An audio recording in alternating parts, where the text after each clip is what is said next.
welcome back to One on One with Mr. U. Of course, I'm your host, Mr. U. In studio with us, evolutionary guide and men's embodiment coach, Jason Lange, is here with us. Good morning, Jason. How are you, man? I'm doing great. So good to be here with you. Same here, brother. Same here. Glad to have you on here. This is a conversation I love having. I love talking about men's stuff. We got a podcast that does that. Matter of fact, I'll drop the QR code for our men's podcast in the upper right-hand corner in a few minutes. The one that's right there right now is not the one, so hold on for a little bit. But while we're doing that, Jason, I have all of our guests come in and share about their upbringing and their childhood. Kind of tell us what it was like for you coming up and how you got to where you are now. Go ahead. Yeah, definitely woven right into my story. White guy raised in the Midwest of the United States, outside Chicago, and lower middle class. So I had all my basic kind of security needs met in a lot of ways. But as I got older, discovered the one thing my family didn't know how to give was connection, both physical and emotional. So grew up in a household where we all kind of just lived in the same house and nothing was ever talked about and there was no connection. And, as a kid, I just made do. But as in my case, I'm heterosexual. I hit my teenage years, started to get interested in women and discovered, oh shit, it's really uncomfortable for me. Like I would get really tense in my body, get really clammy, didn't know how to talk to women, and frankly, didn't really know how to talk at all about my inner experience, and was feeling very lonely and often depressed. And got lucky and met some good men in my life, but noticed even how they related to each other was different, in that they would horseplay, they'd wrestle, they were kind of like physical with each other. And I just didn't have any wiring around touch and around emotional connection. And that led me to some pretty challenging places. I was single for, until I was 26 was when I finally found a way to start connecting with women. Okay. And like a lot of men, I coped with food, video games, porn, masturbation. And it was in the pain of that, not knowing how to create healthy relationships and connection and just feel good in my body, that I got launched into transformation and growth. And the thing that really changed the trajectory of my life was when I was 26. I found my first men's group and started to sit in deep community and circle with men who were a little more grown than me in these different areas. And I got hooked, man. I got into it, became a huge part of my life, and eventually moved to LA for a long time and was in a group there that I helped start. And I was just talking about it everywhere. Like, oh my God, I'm in this group. It's helping me move forward my career, my relationships, my health. And men started asking me like, hey, can I come? And we met in a little room, like a therapist's office, and there was just no more room to do it. So I was like, no. But then I got inspired where I was like, okay, well, I'll start leading groups out of my living room in the middle of LA. I would just post them on meetup.com, had all kinds of different men from all kinds of different backgrounds coming in, and realized there was a huge need. And it was something I really enjoyed doing with men, is helping create community for them in the ways that I had been lucky to find it. And then I went off and got all kinds of training. And now it's kind of all I do every day is lead men and create groups for men to help them thrive in the ways they want. I love it, man. I love it. I'm going to push out some more of that story in a little bit. What's the biggest challenge that you see in the following: men in society and men groups? Yeah, I mean, men in society, I think it's this huge issue we're working through as men around rewriting the narrative of what masculinity and men are allowed and supposed to be. In that there's this idea you've probably heard of, maybe talked about on the show, of the man box, which is this literal box of being we're supposed to be in as men. And we either check off the attributes that make us so-called men, or we don't. And it's actually this very narrow range of being, that one way I heard it that summarized it better than anything else is, to be a man means to be invulnerable, right? To be invulnerable means you're tough, you never show weakness, you never show vulnerability, you never ask for help. some of the massive things we get kind of hammered into us in our culture, right? Here in the States, right? I say it's the kind of myth of the Marlboro Man, right? This kind of rugged cowboy, doesn't need anybody, he's tough as nails, he never shows that he's hurting inside. And while there's a romantic ideal to that, turns out that guy's usually drinking himself to death, right? Like there's very real physical consequences to how we're taught to be as men. And it's one of those wild things, right? I came across this study last year that they had done where they interviewed both men and women about the following two questions. What marks the transition from a girl into a woman? And what marks the transition from a boy into a man? And I'm not saying this is right, but both men and women, when it came to girl to woman, guess what they named? Mostly physical attributes. Oh, she started her cycle, her body has developed, she's a woman now, right? With men and boys, it was totally different. It wasn't based on our physiology in terms of maturity. It was, how's he handling his life? How's he showing up in his community? Is he a man of his integrity? Does he have a sense of direction? And so it was more about the internal state that makes, correct? You could be a fully grown man, but still be considered a boy, right? Failure to launch. We hear that kind of stuff all the time. And so there's different pressures on men.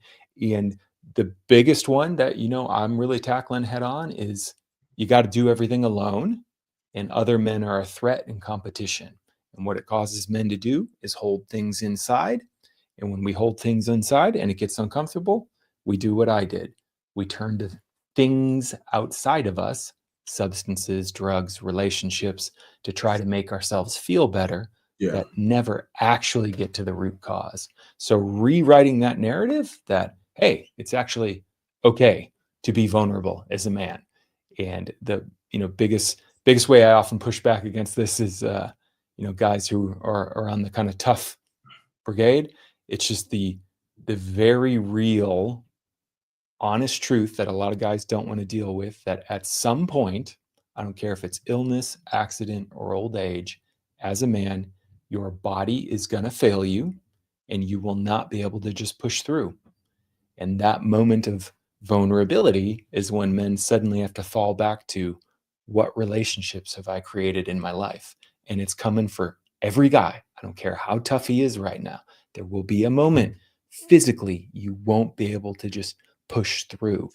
And what I'm teaching guys is start preparing for that now. Because even if it's not a big accident or something, sometimes we all just get knocked on our butts for a little while, right? Lose a job, or we get a little sick, or something happens with one of our kids. And you can rely on other men when you know how to cultivate these connections to help you navigate that. Yeah, it makes sense. That'd be the first one. And then what was the second question again? Well, that was a long answer. That's why you couldn't remember the second question. But the second question is, what's the biggest challenge you see in men's groups? Yeah. Honestly, biggest challenge I see is most of us men are not trained how to actually be in our bodies and connect to our emotions. And so, right, there's an actual word for this, interoception. So proprioception, most people know, right? It's tracking how your body moves through space, right? Good athletes and stuff, they have high proprioception. There's another side of that, though. There's the internal component, which is interoception. What's happening inside my body? Just being able to track that and then name that. And most of us men, it's not necessarily our fault. We are not taught how to do that, right? When we're young boys, we're told, stop crying, be tough, get up, you'll be fine, sit still in school. All these messages that basically say, whatever's happening in your body, ignore it. Just override it with your mind. And so for a lot of guys, when I first see them get into group, I quite literally often have to teach them, okay, what is a physical sensation in your body and what's an emotion? Can you name them? They're separate things. Often emotions start as physical sensations, but these simple capacities that once we have them, the beauty of it is it allows us to communicate our experience, feel more understood, and get more of what we want. But when we don't have the language for it, this is the other thing, for a good 15 years of my life, man, someone asked me how I was doing. I had a range of 3. good, fine, and okay. Yeah. It's like it. It's like, I'm fine, or I'm not Right. feeling good. Right? Not a whole lot of nuance. Now I'm much more able to share what's going on. It's like, actually, yeah, I'm feeling a lot of heat in my shoulders, and part of my hands feel really tense. Like I'm angry, right? I could say stuff like that to my wife now, which paradoxically actually makes her feel a lot more safe, because she's like, oh, he knows what he's feeling. So I don't have to be tracking what he's feeling, because he can name it. And Good. big skill and capacity for us guys to get a handle on our inner world. And why we do that? So we can get more of what we want in our outer world.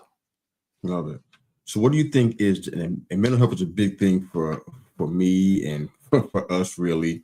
We discuss it a lot on our roundtable podcast because it's something that you just can't ignore. We've been ignoring it for a long time with disastrous consequences in most cases. Where do you think the mental health struggle is for men most? I guess I'd say in your assessment. Yeah, totally. What I see is we're taught to keep it all inside, right? Keep it all inside, right? I'm a coach, right? And I mostly lead men's groups, but a lot of times when guys start working with me for the first time in their lives, they get open to, oh, maybe I could go to therapy. Maybe I could talk to someone about what's happening inside me. And I joke because there's still a pretty hardcore belief that only men who go to therapy are men who are broken. And what I like to say is, let's just think about the gym. Do you only go to the gym when you have an injury? No.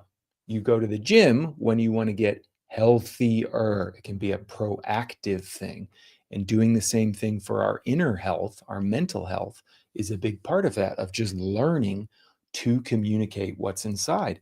And this stuff has really tangible impact on our life, right? In the work I do, when we think about our inner landscape, particularly emotions, whether that's grief, fear, anger, shame, different things that so many men carry, so many humans carry. When we don't want to feel something, guess how we do it? We tense up our bodies and we shoot up into our heads. So imagine I come up to a 5-year-old boy and he's crying, and I yell at him, "Stop crying." How does he do that? Holds his breath, tightens up, locks the emotion in. Turns out we all do that. And over time, we accumulate these tensions in our body that, guess what? Take energy. They take metabolic resource. They take our life force as men. So as we get older as men, right? I see it all the time. And guys that hit 35 and above, suddenly energy management, fatigue, injury, back stuff, autoimmune disorders, these things start to stack up. And while they're not always solely created by emotional repression, they're often deeply linked to them. So learning how to process, how to share, how to come forward vulnerably with other men, lo and behold, when we learn to do that, that's also what creates the most connection. And all men I know, once they get the feeling, oh my God, I got men at my back, they take bigger risks in life. They try True. more things. They're not afraid of making a mistake or failing, because it's like, hey, I have somewhere to be caught, so to speak, by my brothers.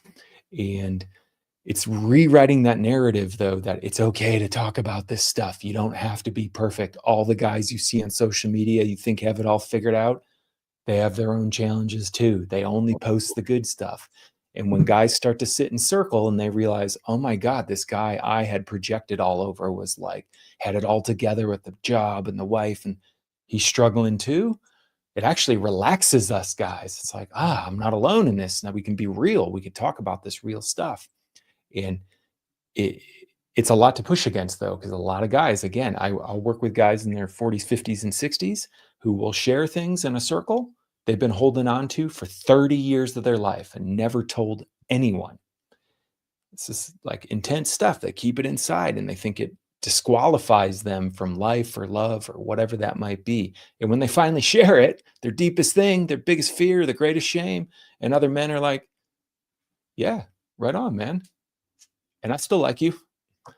It totally liberates their nervous systems. I love it. I love it. So we don't have a whole lot of time left, but I want to make sure everybody can find you. People are watching and they're not listening, or they're listening and they're not watching. So that's you, evolutionary.men/talk, where you can find Jason, get information about his men's group. And if you want to be a part of what he's doing or even hire him as a coach, evolutionary.men/talk, where you can find him. All right, so you mentioned something about shadow work, Jason. What exactly is shadow work?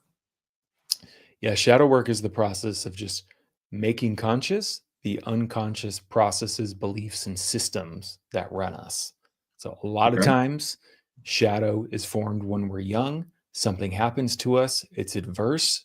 We want to protect ourselves from it, and we create these rules or processes to help us avoid that in the future.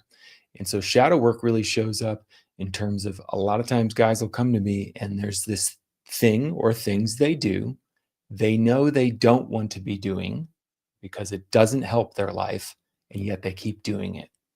Shadow work is the process of figuring that out. Why do I get so explosively angry when my partner doesn't text me back? Or why do I always say yes to everything they ask for at work? Right? There's so many different ways, Yeah. but it's basically the process of figuring out what are the beliefs and rules and often unfelt emotions in my nervous system that are running my life without me even really being aware of it.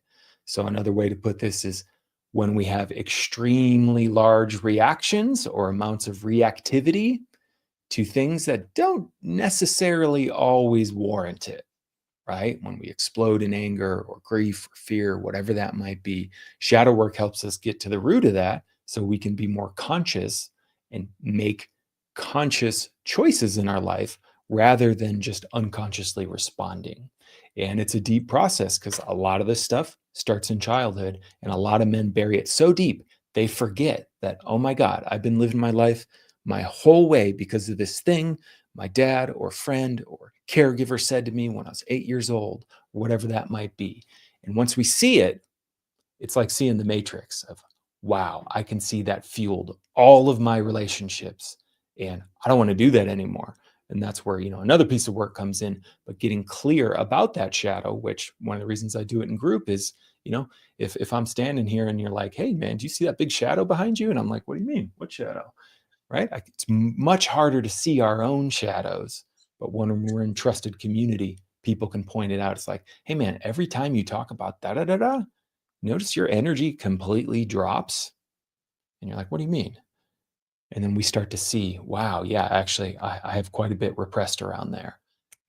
And we can start to change it. Makes sense. Biggest mountain that you're still working on as a man?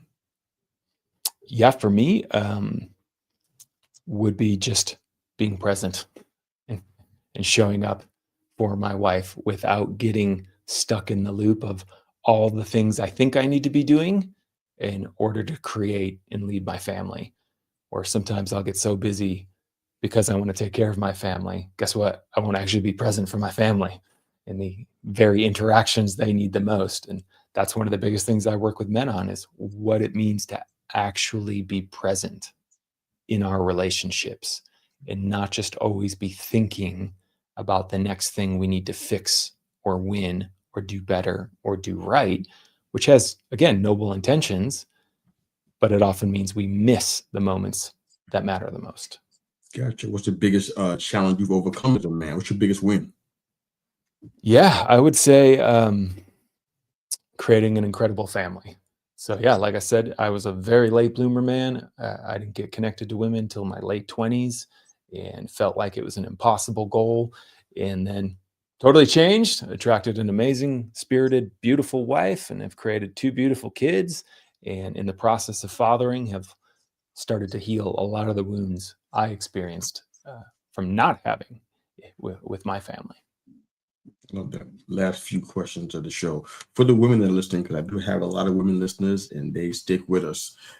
What do you want them to hear about men and their struggles? Now, I'm before you answer this, all people who are listening for the first time, perhaps, we talk about our Men Roundtable podcast is just a safe space for men. We don't have women on it, but many of you message me afterwards, or if I know your husband, you're texting me, how you want him on the show and you think it's so great and everything. I love that. But we're talking right now about men's struggles. So kind of just understand that this gentleman is going to be talking to you about what he believes men are struggling with and what you may need to hear. So take that in stride. But go ahead, Jason, answer that question for me.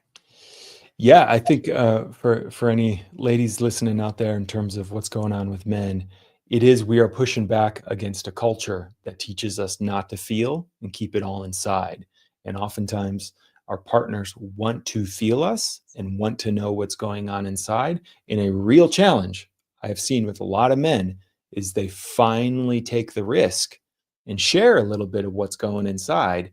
And then their girlfriend, their wife doesn't know what to do with it. Oh my God, you're scared you're going to lose your job. And then they finally stretched and been vulnerable. And then their partners actually kind of don't know how to handle it. And it ends up being a double wound for the men. And here's the thing, just like with the feminine, we don't need to be fixed as men. We just need to be acknowledged. Wow, I really hear that's scary for you. Totally hear that. How can I support you? Right? To just receive it. Just because we have a vulnerable emotion doesn't mean, right, we're going to be completely collapsing or falling apart. If you ask us and you tell us you want to feel us more, when we come forward with it, don't dismiss it. Don't make it small. Just acknowledge it and appreciate it. And the other thing, almost every man I know yearns for more from his relational partner, his woman, is just appreciation. Even if we can't yet fully show up in the ways you want, to acknowledge our effort is often the healing balm so many men need. Like, I see how hard you're trying. I see that we've been talking about communicating more, and I know it's hard for you, but I can tell you're really trying, and I appreciate that. Or I can tell you're trying to do things differently at work, or whatever that might be. That little bit of appreciation goes so far for the masculine, because oftentimes we're walking through life, we have these huge goals, and in our own mind, we're like, I'm failing everything I'm trying, failing, and I'm getting criticized by my wife or whatever. So a little bit of appreciation just goes so far. Absolutely. Hey, maybe you're not where you want to be yet, but I see you're trying, and I love you for it. I love it. All right, next to last question. Is there ever a scenario where somebody comes to you, I guess, for consideration to join your group, and you have to send them to a different group? It's not a fit. Is there a scenario where that's ever happened? What's that look like for you? Be watching and may fall in that category?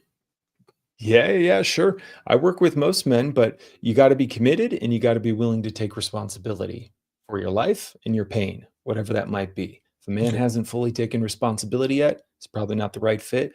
And then really the only other place I would sometimes redirect guys is if they're still in the acute phase of some kind of addiction recovery. I would point them more to an addiction recovery group. And then once they've stabilized there a bit, then they can kind of come in for the more nuanced work I do. That makes sense. All right, final question for the episode. Everybody that comes through gets asked this question. It's called the CMV question, career, mission, and vocation. It's not to diminish the great work you've done, because you've done plenty of great work, Jason. It's just to temporarily erase it for a moment. Ask you a philosophical question, if you will. What is Jason Lange doing right now? It's not anything from your former career, anything you've done vocationally in the past, not even a hobby you've done, none of that. What is Jason Lange most likely doing today outside of those areas? What do you think he's doing? Yeah, I could tell you 100%. Film. I love creating. I love film. I love the world of media production and filmmaking and storytelling.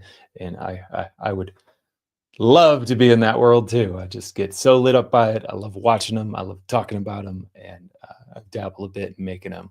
And so, yeah, man, I'd be making films. Is there any chance that can be a possibility for you? It still seems like it's a hot fire for you. No chance? Yeah, not at this phase in life right now. I got all my energy on my kids and growing the men's work thing. But, one of the fun things about these days is the tools are easier than ever. So sometimes, play around on the side. It's good fun. No worries. Good stuff, man. Great to have you in here, brother. Take the next 2 minutes, if you don't mind. Do 2 things for me. Let everybody can find your work, where they can find you. And of course, just give a shout out to the men that are watching and listening today. Maybe say something encouraging or something for them. Go Correct. Yeah, if you like my message, what I'm up to, you can just head over to evolutionary.men, and on there you can see writings, podcasts, programs I run. I have men's groups around dating and relationship, men's groups around shadow work, men's groups for guys that just want to experience that. And even if you don't work with me, so my mission is every man should be in a men's group, reach out, and I'm very plugged in now, and I will help you try to find resources in your area that are right for you. Sometimes guys just don't know where to get started. So shoot me an email and I'll point you in the right direction. And yeah, for guys listening, simple thing I say is you don't have to do it all alone, right? When we get into the community with other men, things get better. They don't get easier, but they get better. We're able to handle the bigger stresses of life much more efficiently when we're in community. We're meant to do this as men, and we've been taught otherwise, but this is how we survived for a long time, right? Small groups of people really committed to each other. And what I've seen is it transforms men's careers. They make more money, they get promotions, their relationships get better, and their health gets better just by getting in a community with other men. So even if you don't join a group, grab that buddy you get a sense there's some deep connection with, sit down with them, turn and actually face them. Don't just be watching the screen, and say, hey, what's going on in your life? Were you in pain? What do you want? Let's get real. And that alone can totally change your life as a man. I love it. Thank you for your time on this, man. Evolutionary guide and embodiment coach, Jason Lange. Thanks for joining us, brother. I really appreciate this. If you're interested in reaching out to him, you know how to do it. Evolutionary.men//talk. If you want to reach out to me or ask any question about myself, any of the shows on our brand, or anything from a coaching aspect, or about the Men's Roundtable podcast, my landing page is in the upper right-hand corner. Grab that. You can reach out to me. I'm available on all social media as well, too. Well, thanks again for watching and listening. That's Jason. I'm Mr. U. We're out here. Have a great day. Thanks for listening to One-on-One with Mr. U.